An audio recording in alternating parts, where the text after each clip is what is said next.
My girlfriend of 10 years finally accepted my proposal. I was so happy that I had a couple of extra drinks at our engagement party. Suddenly, she was like a completely different person. She snapped at me for being improper and kicked me, drunk, out of the car, fighting a pounding headache. I walked alone through the streets of Chicago for 3 hours in the middle of the night. When I got home, I saw her in our future bedroom, holding her first love in her arms. "I regret everything," she was saying. "If you'll just come back to me, I'll call off the wedding for you." Watching how gentle and patient she was with her first love, I suddenly felt a surge of regret myself. To save her the trouble of calling it off, I ran away on our wedding day. No one could have predicted that after I left, the woman who was always so proud and distant would start searching for me all over the world like a madwoman. The window of our new home reflected two familiar silhouettes. I could see them locked in a tight embrace. I kicked off my dress shoes. They were an engagement gift from Candy. I loved them, but they were a size too small, and the long walk home had rubbed my feet bloody. At this point, I'd rather walk barefoot than ever wear them again. I dialed the familiar international number.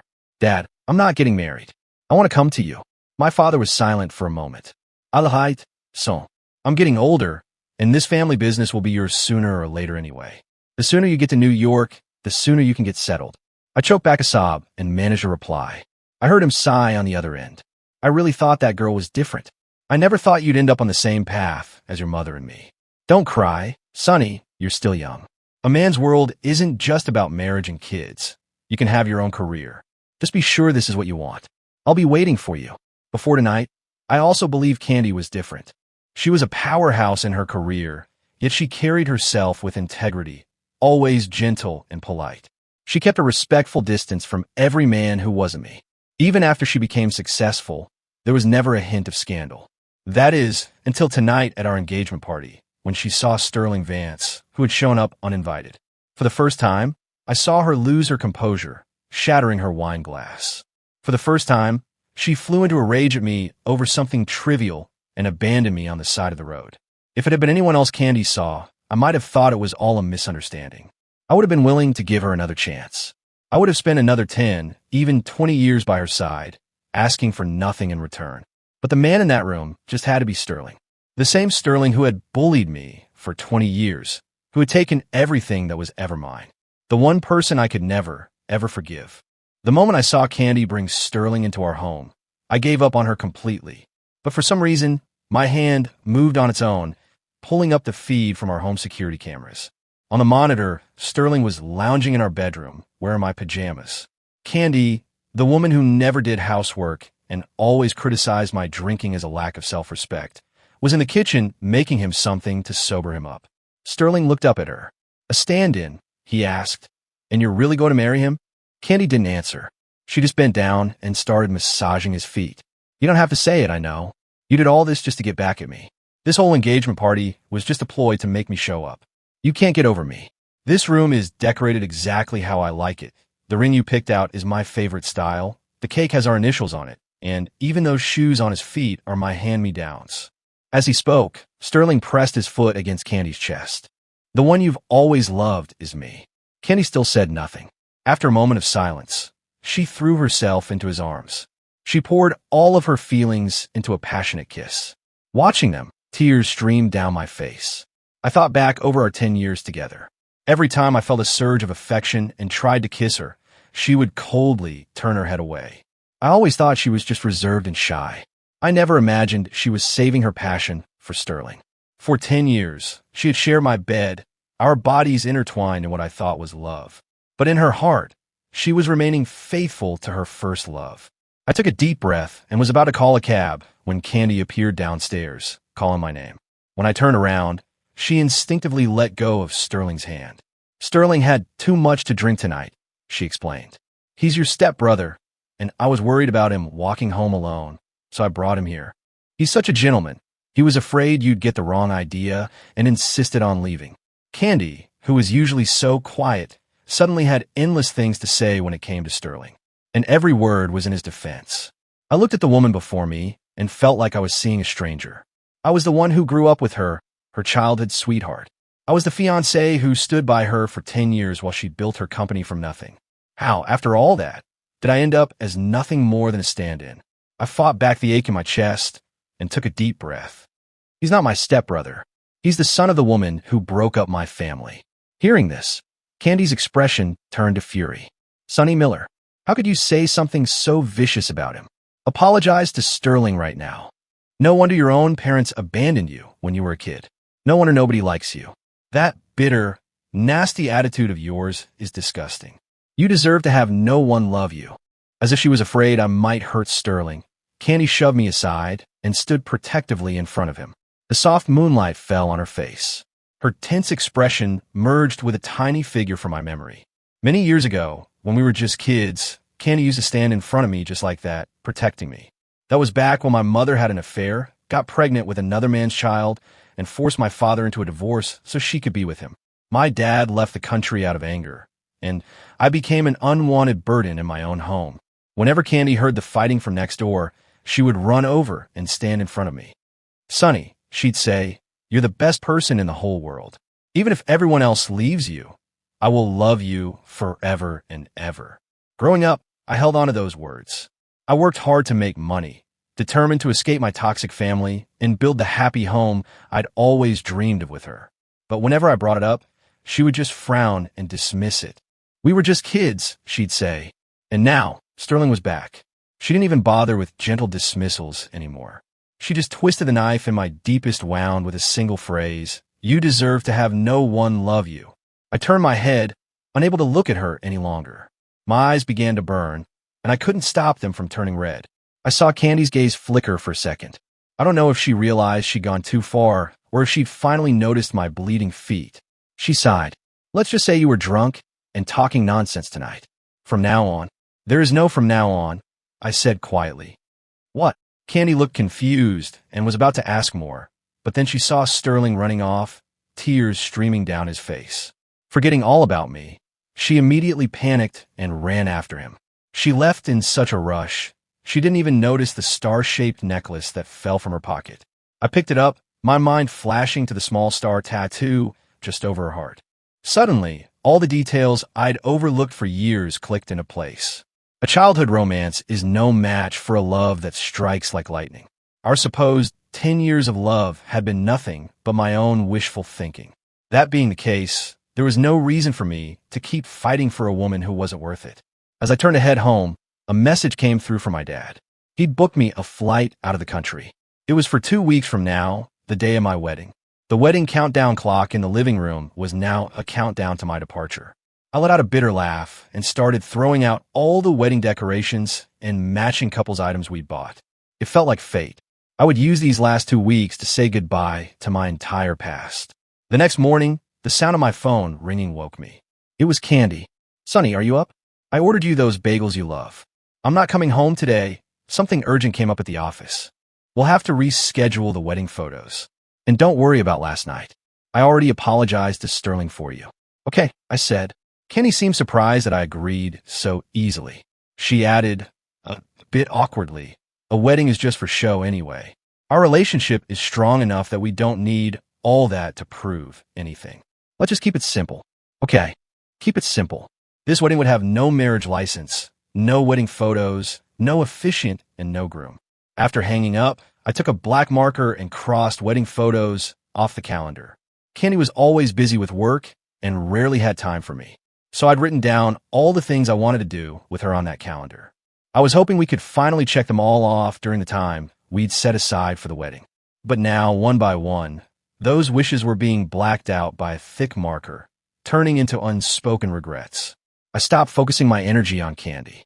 After handing in my resignation at work, I met up with a few close colleagues to say my goodbyes. Over the next few days, I started contacting my friends to let them know the wedding was off. We kind of figured, one of my friends said, pulling up Candy's Facebook feed for me to see. Candy has been hanging out with Sterling constantly. Anyone who doesn't know you well would think it's you in her pictures, but we could tell right away it wasn't. Candy, who had never once posted a photo of me, now had a feed filled with pictures of Sterling's back. They went to Six Flags together, went to a bridal shop to try on dresses, went to the lakefront to drink and watch the sunrise. Her love for Sterling was on full display for everyone to see. Everyone, except for me, whom she had blocked. My friend looked at me, concerned. Sonny, don't let it get to you. That guy isn't fit to be in the same room as you. If Candy knew what Sterling was really like, she'd be kicking herself. It's fine, I said. I'm already over it. I gazed out at the bustling city traffic. In just a few more days, I would be leaving this place for good. I didn't have the time or energy to waste on being sad about Candy. So when she finally showed up after being gone for days, I felt nothing. When she got back, she was busy texting, glancing around the apartment distractedly. Why is it so empty in here? Haven't you decorated at all? You're the one who said to keep it simple. Candy was speechless for a moment, her eyes landing on the countdown clock, which read 7. Time flies, she said. Just one more week until our wedding. I tore 2 pages off the daily calendar. Our wedding is in 5 days. The wishes on those pages were ride the Ferris wheel together and watch the sunrise and sunset together. But Candy never paid attention to anything that had to do with me. Just then, my dad called, and I stepped out onto the balcony to talk. While I came back inside, she was still staring at her phone. What was that about? I thought I heard you mention a visa. It's nothing, I said. Just work. Okay. Well, whatever you do, don't plan a honeymoon. I'm way too busy to go anywhere. I know. Ever since Sterling came back, she couldn't stand to be apart from him for a second. The silence felt awkward, so I handed her the star necklace. Her calm expression instantly brightened. So you had it. I've been looking everywhere for this. I know. I saw the online post offering a huge reward for it. $1 million for an old, tarnished necklace. Our entire wedding budget was less than a fifth of that. I looked at Candy and asked suddenly, "Where's your engagement ring?" She froze for a second, then looked down at her bare finger as if just noticing. I don't know. I must have lost it somewhere. Candy started to explain, but her phone buzzed with another message. It was the custom alert she had set for Sterling. She glanced at the screen, then stood up and gave me a quick kiss on the forehead. I am sorry, honey. I've just been so swamped lately. I'll have to leave the wedding planning to you. But once this is all over, I promise I'll make you the happiest man in the world. The quiet, reserved Candy was suddenly saying all the right things. In the past, I would have been thrilled, thinking I'd finally melted that iceberg. But now I just felt disgusted. I splashed some water on my face and went back to my packing. Time ticked by. Soon, it was the day before the wedding. The wish I'd written on the calendar for today was have a family dinner together. It was the one thing I'd wanted most for over 20 years. But I knew it was a wish that could never come true. My dad would never forgive my mom, and I would never forgive Candy. I went to Navy Pier by myself, rode the Ferris wheel, and watched the sun set over the city. As the evening colors washed over the skyline I'd known my whole life, it felt like all my memories were dissolving into the wind. Just then, Sterling posted a new photo on Instagram. It was a big family dinner. My mother was beaming as she watched Candy put food on his plate. The caption read, "Both our families meeting to finalize the wedding details." I wasn't angry. I just found it laughable. Whose wedding were they planning? Mine or his? I blocked Sterling's account. I started to type a message to Candy, but after editing it for ages, I deleted it without sending. Just as I was about to head home, Candy called. "Where are you? Why aren't you at the apartment? Send me your location. I miss you." Candy arrived quickly. When I got in her car, I noticed a new basketball-shaped pillow in the passenger seat. I moved it aside and saw an open box of condoms underneath. I hesitated for a second, then got into the back seat. Candy was still glued to her phone and didn't seem to notice. "What made you come to the pier?" she asked casually. "Is everything for the wedding ready?" "Pretty much," I said. "I remember you always wanted to ride the Ferris wheel.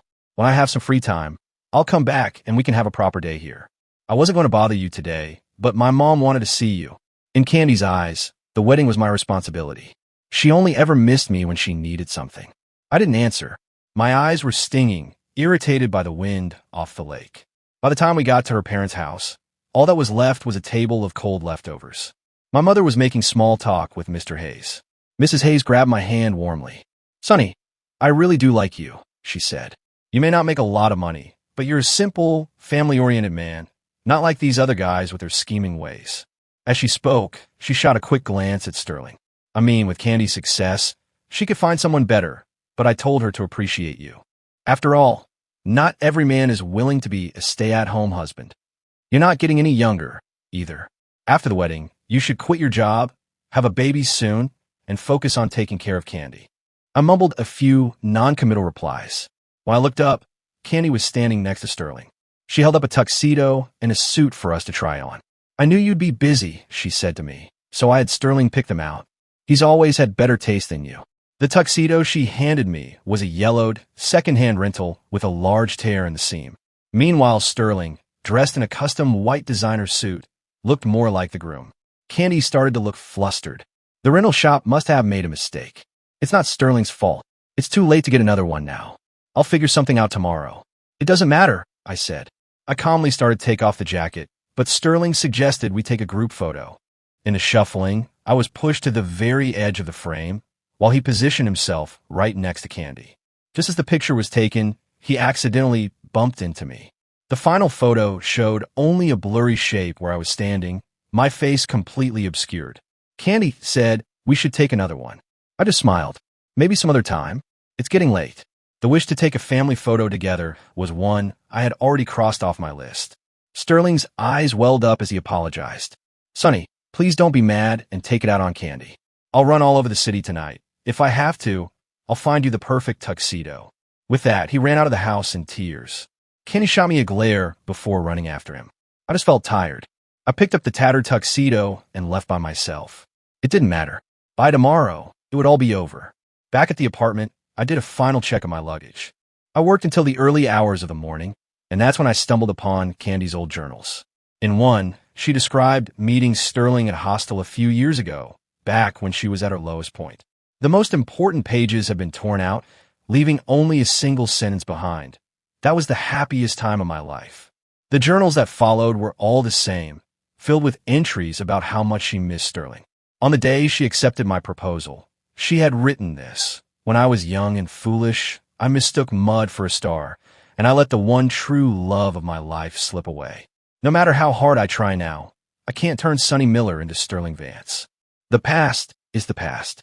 For Sterling's sake, I will be good to Sonny. Her handwriting was so elegant, so beautiful. Every single stroke felt like it was being carved directly into my heart. My tears fell, blurring the ink on the page. I looked around at all the gifts Candy had given me over the years.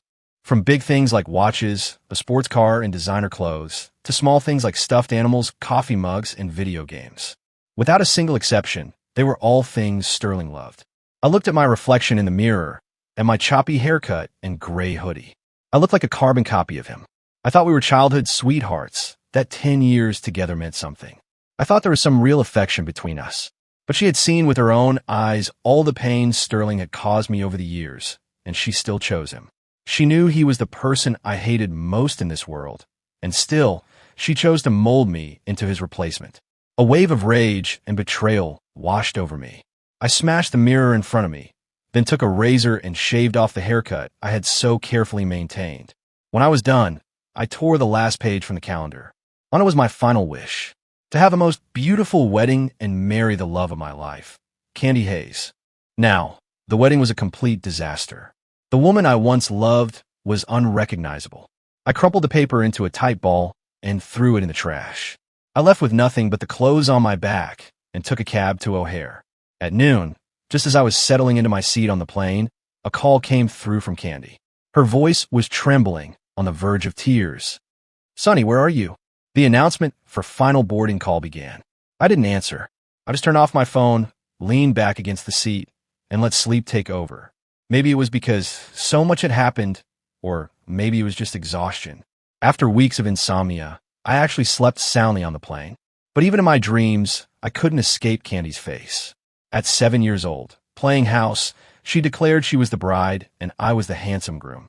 At 18, when we officially became a couple, she promised she would make a fortune, give me the biggest wedding, and build the happiest family imaginable. When did things between us start to change? Was it after Sterling showed up, or had it started long before? I couldn't remember. Candy had been a part of nearly my entire life. No matter how composed I tried to act, letting go of her was a pain like being skinned alive. When the plane landed at JFK, I couldn't even bring myself to turn my phone back on. Sonny, my dad was waving to me from the crowd. I hadn't seen him in person for almost 20 years. He was no longer the broken man I remembered, waiting on the couch with tears in his eyes for my mother to come home. He was older now, but he seemed more vibrant and confident than ever. Look how big you've gotten. He kept touching my face, apologizing over and over. I fell into his arms. Dad, I don't blame you. You're the one who taught me that a man has to have self-respect. That instead of waiting for someone else to love you, you have to love yourself first. My father, 20 years ago, and me today, we both made the same choice. Sonny, he said, Candy has been calling my phone. He wiped the tears from my cheeks, but his own were already falling. I'll say it again. No matter what you decide, I will support you. When I finally turned on my phone, the screen was filled with a dense list of missed calls and frantic iMessages, all from Candy. Before I could even read them all, a new call came through. Sonny. Candy's voice was trembling, thick with relief. I had never heard her sound so anxious. I couldn't understand it. Sterling was back in her life, so why did she still care about a stand-in like me? Sonny, you read my journals, didn't you? None of that was real. There's nothing going on between me and Sterling. I just see him as a little brother. You must be heartbroken. I saw the tear stains on the pages. I admit I've been neglecting you, but I never, ever meant to hurt you. I felt a sense of detachment. Candy, I know you were only marrying me because of family pressure. That's why I left, to let you and Sterling be together. What more could you possibly want? Why are you the one crying? In her journals, Sterling was a beacon of light during the darkest time of her life. He was the most vibrant chapter in her story. She had completely forgotten what I was doing for her during that same period, how hard I worked to help her get back on her feet. While she was off with Sterling, having the happiest time of her life, I was draining my life savings to cover her company's debts. I was the one going from office to office, begging potential partners for a chance. I was the one drinking at business dinners night after night until I ended up in the hospital with a bleeding ulcer. She remembered none of that. All she remembered was the electrifying, unforgettable thrill of meeting Sterling. She got that star tattooed over her heart and told me it was to remind herself of how far she'd come from those hard times. The truth is, the only thing she wanted to remember was him. Now she had what she wanted. She'd found her one true love again. So why was she suddenly thinking about me? Sonny, you ran away to punish me, didn't you? You do have feelings for me. You love me so much that you couldn't stand how I was neglecting you. So you did this to get my attention. It's okay. I forgive you. Sonny, no matter what you do, I will always forgive you. I was stunned into silence. For a moment, I had no idea how to even respond to that. When I was younger and more immature, I used to act out. I'd cry, throw fits, even run away from home for a few hours. But no matter what I did, Candy would just watch me with cold indifference. She never comforted me or scolded me. She would just watch me suffer as if she were a bystander, waiting for me to be the one to apologize. I always thought that was just her personality. I never realized she knew exactly what she was doing. She grew up with me. She knew me inside and out. She was so sure that I loved her, that I could never leave her. She took my love for granted, feeling completely secure. She never imagined I would leave so suddenly and without a second thought. This was something she couldn't control, and it scared her. She was afraid of losing me for good. And as I realized this, the last lingering shred of affection I had for Candy evaporated completely. Candy, I'm grateful for the kindness you showed me when I was at my lowest point. And for that, I'm willing to forgive you for everything you've done to me. Leaving wasn't revenge. It was my choice. From now on, I feel neither love nor hate for you. I hope we can go our separate ways and never see each other again. After I said that, I blocked her number. I looked up at my dad and smiled, but for some reason, the tears wouldn't stop falling. I couldn't tell if I was happy or sad. My dad patted my shoulder. It's all over now. Let's go get you a proper welcome to New York dinner. We'll start our new life together. My dad's idea of a welcome was unique. He spent a few days getting me completely set up in a new apartment. Then he took me to one of the biggest clubs in the city. The music was deafening. The drinks were strong. Between the two, all the frustration and bitterness I'd been holding inside seemed to vanish. After a few hours, my dad was worn out. He arranged for a couple of his security guys to keep an eye on me and headed home. I stayed out all night, finally stumbling out of the club at dawn, propped up by the bodyguards. Through my blurry vision, I thought I saw a familiar figure walking quickly toward me. The overlapping images focused, and I saw Candy's face. Sonny, come home with me, she said. I'll talk to our parents. I'll explain everything to our friends. No one will blame you. If you just come back, I'll forgive you for running away, for cheating on me. I'll take care of everything. We can start over. I swear, I'll be so good to you. I'll never disappoint you or hurt you again. The The pavement where she'd been standing was littered with cigarette butts. I had no idea how she'd found me or how long she'd been waiting there. I was just stunned by her audacity. "Candy, what on earth makes you think I need your forgiveness?" She took another drag from her cigarette, and her eyes started to redden. "I saw you in there, dancing with some blonde in a bikini. What do you call that if not cheating? Sonny Miller, I love you. That's why I'm willing to forgive you. If you lose me, you'll never find anyone better." I couldn't help but laugh. "Have you forgotten? We already broke up." In her mind, it wasn't cheating when she kissed Sterling after our engagement. It wasn't cheating when she was fantasizing about Sterling while I was in the hospital for her sake. It wasn't cheating when she tried to turn me into his clone. But me, go to a club after we were broken up, that made me a despicable traitor. It was utterly ridiculous. I didn't want to deal with her and started to walk away. But she ran to catch up, grabbing my arm. "Sonny, we've both made mistakes we didn't mean to. Why can't we just forgive each other and move on? We've known each other for more than 20 years. We were together for 10. Can you really just forget all that?" She reached for my hand, but the two bodyguards stepped between us. Without looking back, I answered her calmly. "Yes, I can. The moment you saw Sterling again, you forgot everything about us. I can do the same. Go home, Candy. Be with Sterling. Be with whoever you want. Just stop bothering me. I'm moving on with my life. Unlike you, you're always stuck looking back." Candy refused to leave. She abandoned her company back in Chicago and, against everyone's advice, insisted on staying in New York to be near me. Sterling even followed her here. He tracked me down, furious. "Sonny Miller, that was a clever move. Running away to get her attention. Don't think you've won. I'll find a way to get her back." I just looked at him quietly. He'd stolen my mother, my happy childhood, my friends, and the woman I loved. It seemed like anything I ever had, he felt compelled to take, whether he actually wanted it or not. I used to hate Sterling and his father with every fiber of my being. But looking at him now, I just felt pity. Their world was completely devoid of love.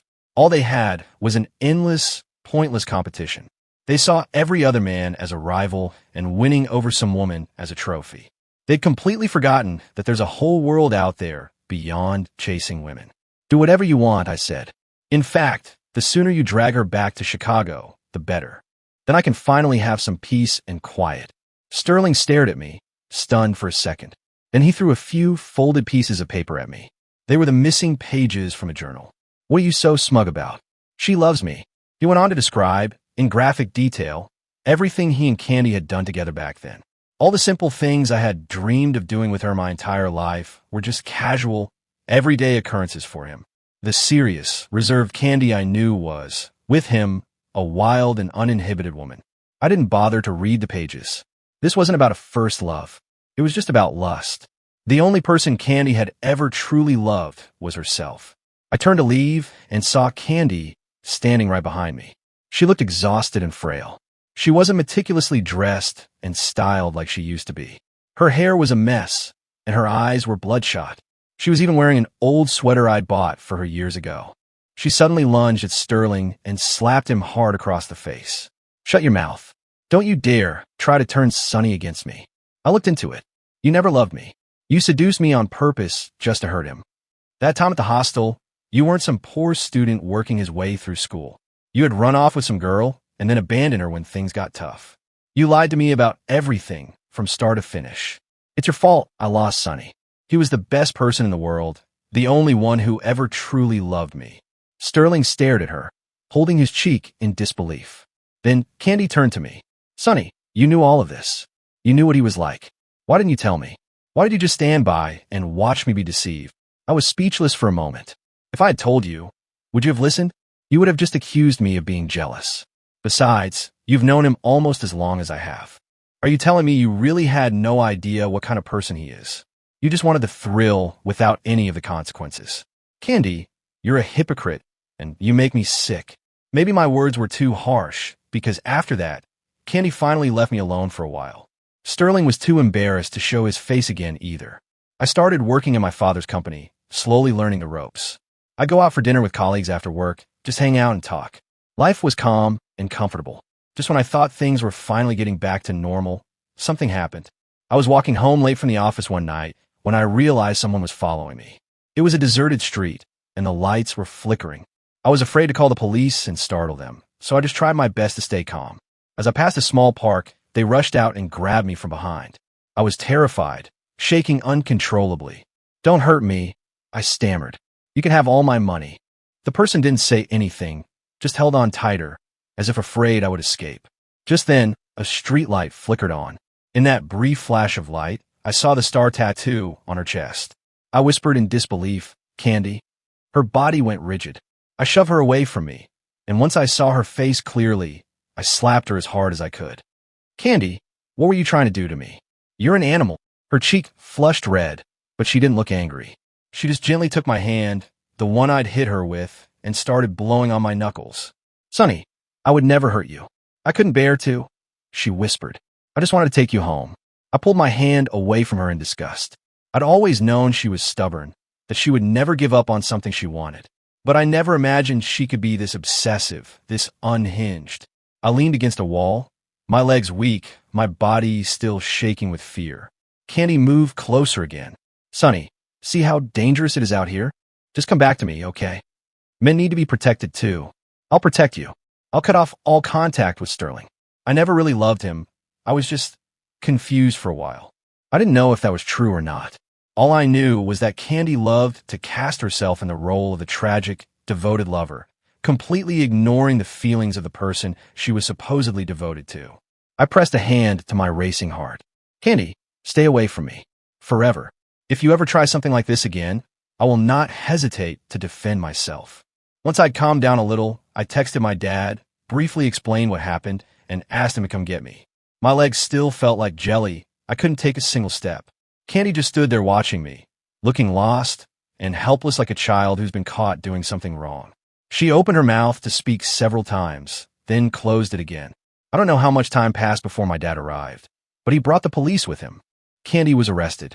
She didn't resist, just stared at me silently, her eyes filled with a look of profound loss. My dad was adamant about pressing charges. Eventually, my mother and the entire Hayes family flew to New York to intervene. First they pleaded, and when that didn't work, they started yelling. They called me shameless for running away from the wedding. They called me cruel and heartless for trying to put the woman I once loved in jail. Only then would Candy, who had been silent the whole time, speak up. "It's all my fault. It has nothing to do with Sonny," she'd say. "I did this to myself. I was greedy, and I didn't appreciate what I had. I regret it. I really, truly regret it. Sonny, I don't dare ask you to forgive me. I just beg you not to forget me." My mother started to plead on my behalf, but she shrank back under my father's cold stare and lowered her head. I saw her keep glancing at him out of the corner of her eye. I suspect she was feeling some regret of her own. Some things, you only realize how precious they are after you've lost them. For some people, the things they can't have, or the things they've lost forever, are always the most desirable. In the end, after much negotiation, Candy paid a hefty settlement and was deported. As she was leaving, she asked me, "Will I ever see you again?" "Never," I said. She immediately burst into tears. Right there, in front of everyone, she broke down completely, sobbing uncontrollably. "How did it come to this?" she cried. "Sonny, you were with me for so long. So long that I just assumed you would never leave. I thought I could do anything, and you would always forgive me. I never imagined you would just disappear one day. I never thought I could actually lose you forever. After you were gone, my whole world changed.